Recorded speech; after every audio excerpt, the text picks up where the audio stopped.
of those improvements in photos, and I'll go over those.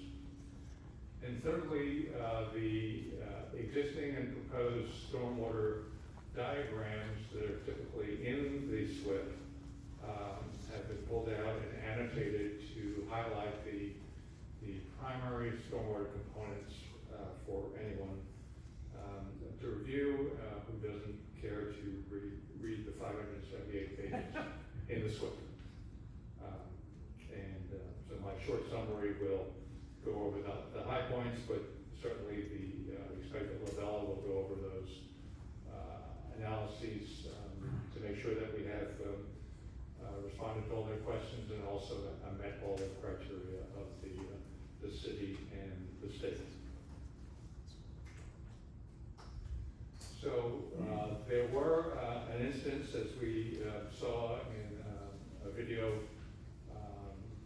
offered up by a commenter, that stormwater did overflow the boundary wall that forms the borders the sidewalk on the southwest corner of the site along Field Road. That water came from surface runoff, and after analysis by our office and suggestion of improvements to help prevent that in the future, the Osborn undertook in 2024 a series of improvements that will reduce the chance of that ever happening again.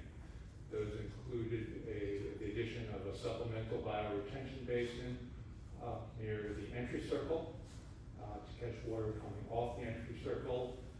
That's the first flush, or the first inch and a half of rainfall. It picks up 90% of the pollutants during a standard design year. That slows down the flow from that location going south towards the basin at the southwest corner of the site. Additionally, a 8-inch pipe was installed from that retention basin that joins up with the balance of the stormwater flowing towards the basin at the southwest corner. There was a channel, a concrete channel that was replaced at the time by a stormwater swale that broadened the profile of the carrying volume of the area able to carry the volume of stormwater, and reinforced with matting and vegetation. And finally, there was an existing earthen berm above the wall in certain locations that was extended to match the new stormwater swale, such that if at any time water did build up within the swale to the top, it would flow back into the site, because on the outside boundary that would be caught by that berm and deflected back into the site. So these are some photographs of those 4 measures. The 2 photographs on the left-hand side of the bioretention basin. You can see at the top of the photo, top right of the photo, that's the entry circle. We're looking to the east from along Field Road, and then further down on Field Road at the end of that rock channel, which is the center of the basin. The basin is actually a broad vegetated basin, so all the grass area in the top left slide is that bioretention basin, and the stone area is the reinforcement at the low point of that for the flow in the center.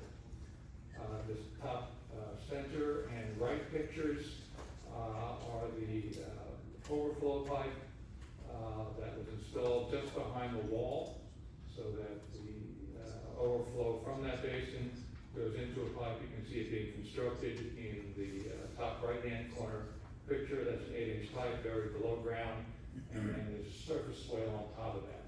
So any water that's coming directly from the east is caught in that surface swale and directed to the south, while the water from the basin, the new basin, is in a pipe below. The center slide at the bottom shows the widened stormwater vegetated swale that I mentioned, and at the bottom is the earthen berm. This is looking south, so you can see the berm is on the stone wall side of the swale to catch any water that rises up in a heavy storm. How high is that swale? How deep is the swale? Yeah, well, I'm using berm, I'm sorry. Berm is about 2 On feet. the bottom right. 2 feet above the top of the swale. From the inside of the basin, it's considerably higher. Yes, yes, So it's 2 feet and the depth of the swale is. about 18 inches.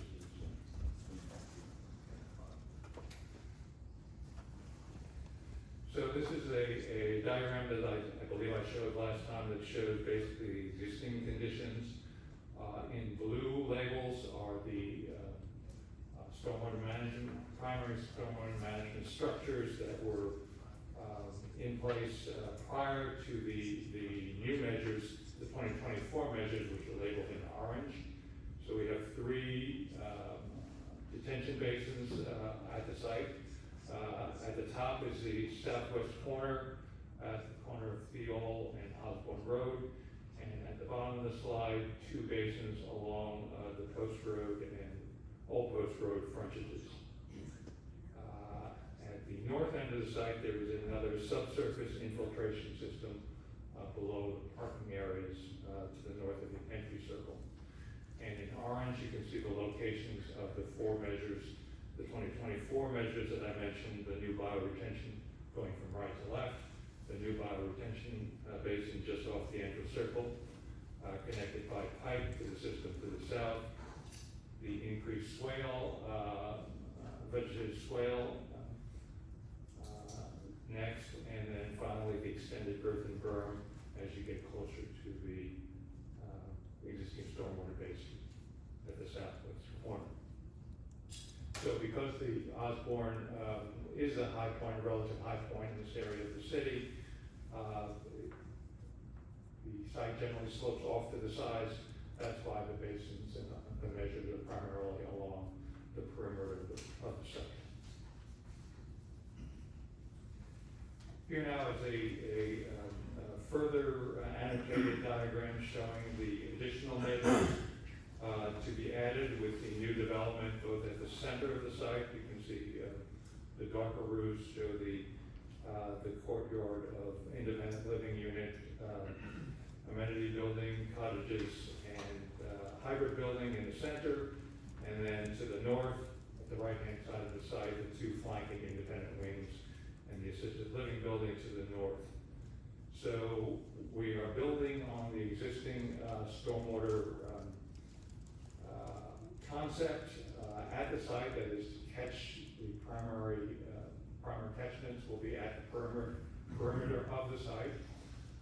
2 of the basins, the existing 3 basins, will be increased in volume capacity, the one at the southwest corner by 20%, and the one at the northeast corner by 40%, such that those volumes will then be able to capture some of the runoff from the additional buildings. Also, there will be infiltration and detention systems installed underground, both along the west side of the campus and at the north side of the campus, to supplement, to again provide the mix of water quantity and water quality treatment required by the city and the state for new development. So those retention basins are being deepened, not widened. They're being widened at the bottom, not at the top, but they're not being deepened. So the profile is steep. Yes, the embankments will be steeper, and that's one of the reasons for the steep slope permit application that we filed.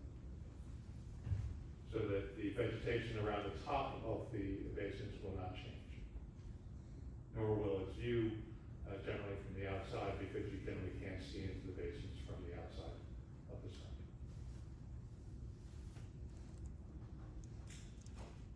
So that is basically what the SWIP describes. It provides the calculations for each of these new measures, each of the catchment areas, the subwatersheds that drain into those measures, and how both the water quality, the water quantity, and the runoff reduction requirements of the state stormwater manual are met in the system.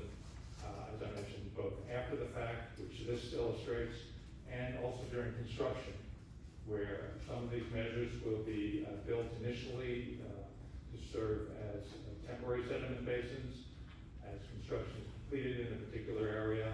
As I mentioned last time, the center of the site will be generally constructed first before moving on to the north end. And so there will be an opportunity to stabilize the center of the site as soon as that is done. The other thing that we mentioned last time that I'd reiterate is that we do have an opportunity because a lot of the planting that Towers Goldie has proposed for the site will be around the perimeter, and once the adjustments are made to the loop road that runs around the site, then the planting outside of that can be done earlier on than it might be on a conventional project, where all the planting would be done at the end. Here, because we're moving basically with site work first, buildings in the center and buildings to the north, and each of those areas are completed, the site work is completed, and the landscaping can be part of the final stabilization and screening at the same time. Okay, can you, while we're on that subject, Yes. in the stormwater pollution prevention plan on page 36, 37, they have a schedule, that doesn't make any sense. It doesn't include anything like the tree transplanting, the screening trees. So can we get somewhere, or unless there is one, better schedule of how you plan to approach this? Also, I'll note that in your EAF section 1, you talk about 2.5 years for the out-of-ground work and 1.5 years for interior renovations. Last time you stated 4 to 5 years, so Yeah. we need a little consistency, and we need a better concept of how all the aspects are getting done. And also in that, I'd like to know when the retention basins are getting widened at the bottom. Right. So when that work will get done, because we asked that work get done early in the process. Yes, it would be done. The stormwater improvements are generally done up front so that they can serve both temporary and permanent. So is there such a schedule put together yet, or? There's not for the planting. We can certainly overlay that on the site work to show where the planting can happen. Good to show all the aspects, so if you're doing the center work, then you're moving over to the north side, when you're doing the drainage, when you're doing the planting, when you're doing some of the other improvements, so that we can see it as a continuous timeline. Well, we can do that. We can do a timeline with a different types of work overlaying on one. That would be useful. Thank you. Sure. I'll turn it over to Greg. Did the underground infiltrations in the parking lot there, like full, get full?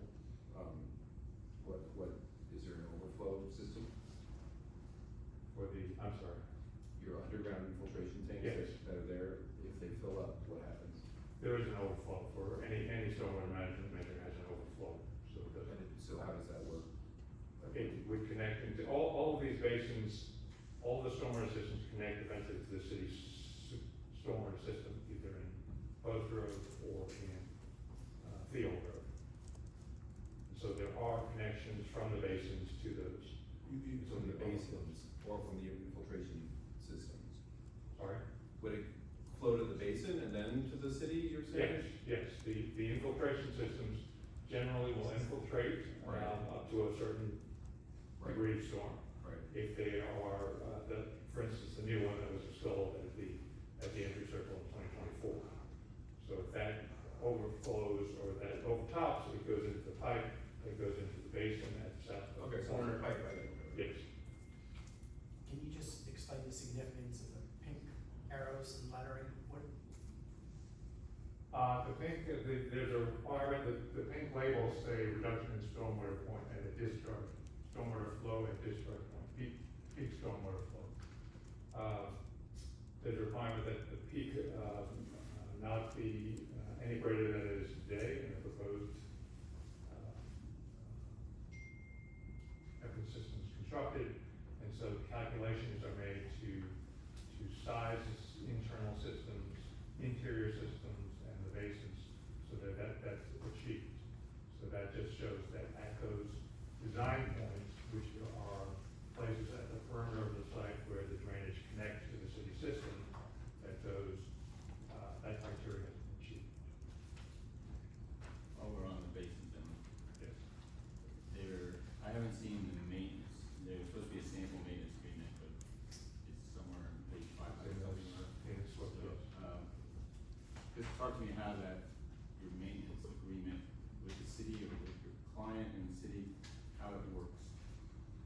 There's a maintenance plan as part of the SWIP. And in this case, because it's an existing campus, it builds on the maintenance that's ongoing today for the systems that are there.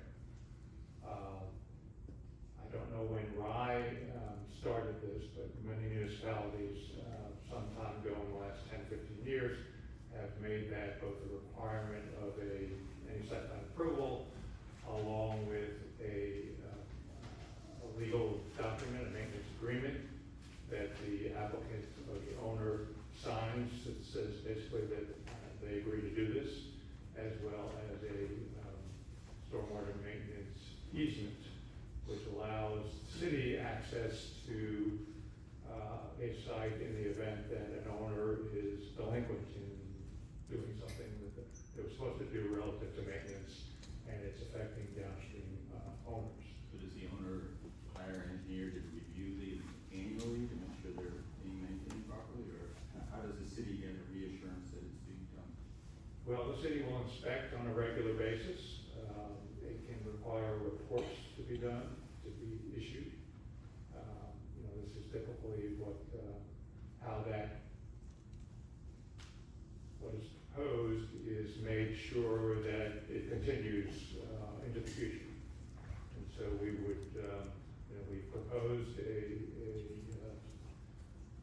expanded maintenance procedure, and we expect that to be reviewed by the city and its consultant and the city engineer, and written into an agreement that would be binding upon the applicant and any future owner of the site. Have you advised your client that coarse pavement takes a different type of maintenance? We have. With a different type of vehicle? Yes.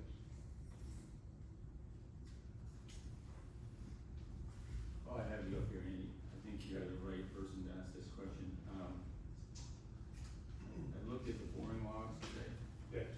They're quite interesting. There's no discussion on them about where they hit water table. Did they hit water at all? They did not hit water in any of the logs that I reviewed. Yeah, but there's no indication here on them, so. Yeah. Okay, and then my other question is, so you did them at buildings 10 and 3, logical. You didn't do it at building 7, is that because you're relying on your past experience when the other 2 buildings that it connects to were built? Yes. And there will be additional borings done as the design of the buildings is further advanced before the building permit. All right, so I will just note for the record that the borings go down 28 to 30 feet. There's no ledge, there's no water. It's all glacial, what I would call glacial till. It's all sand, gravel, and glacial debris. They hit a boulder at one point, but that's typical of glacial material. It's very reassuring.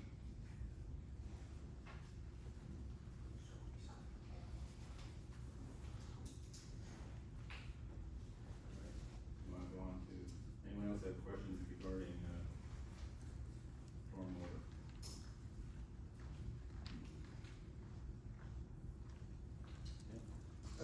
Answer.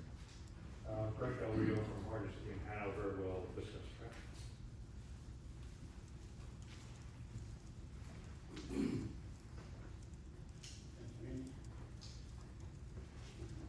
evening, everyone. I'm Greg Del Rio, professional engineer in the state of New York and director of transportation engineering for Hardesty and Hanover. So I'm just going to give a brief overview of the traffic study and the process and some of the questions that came up in the past, and we have a couple of slides to help address the issues. So we establish the existing conditions, we do our observations, we review crash data, we review the existing program, the number of units, number of employees, types of activities that are happening within the campus. And then we do our traffic data collection, which is counting the cars in and out of the driveways to understand the trips that get generated and the directions that they go in. We also, at the request of the reviewers, conducted an employee survey, which is just a mode split survey to understand, how people are arriving to and from the campus. What mode are they taking? Are they driving? Are they getting dropped off? Are they walking, biking, taking transit, for example? Once we understand existing conditions, then we can sort of project the future a little bit, do our best at estimating new demands onto the local road system. And that's just generating new trips, conducting an estimate of what the future vehicle trips are going to be based on the information that we gathered from the existing conditions. And then we determine if those new trips are anticipated to have any traffic impacts. So this just shows the locations that were counted, which is the 3 driveways in and out of the Osborn, and then we also counted the corner of Osborn Road as well. And that was partly to understand what any impact might be, particularly to the school, a sensitive land use in that area. So that's where we conducted our traffic counts. This is the traffic estimates. These are the additional trips being estimated due to the expansion and the new program that we're here seeking approval for. So starting off down, you see the cursor? Down on Boston Post Road, that's a very lightly used, it's in the single digits today of the traffic that goes in and out of there. It's mostly work vehicles. It's not employees, it's not visitors coming in and out of the campus.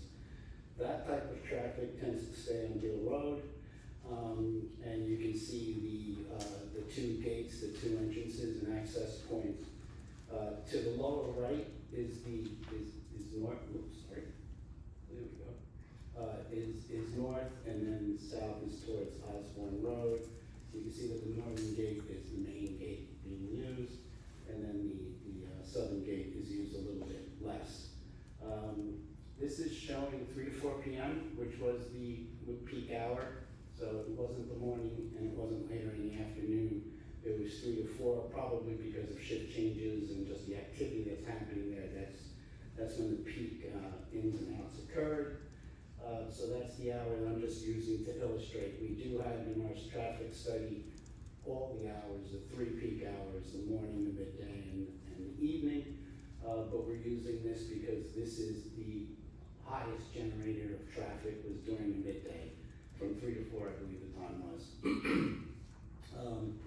And during that time, we're estimating a total of about 37 trips during that peak hour.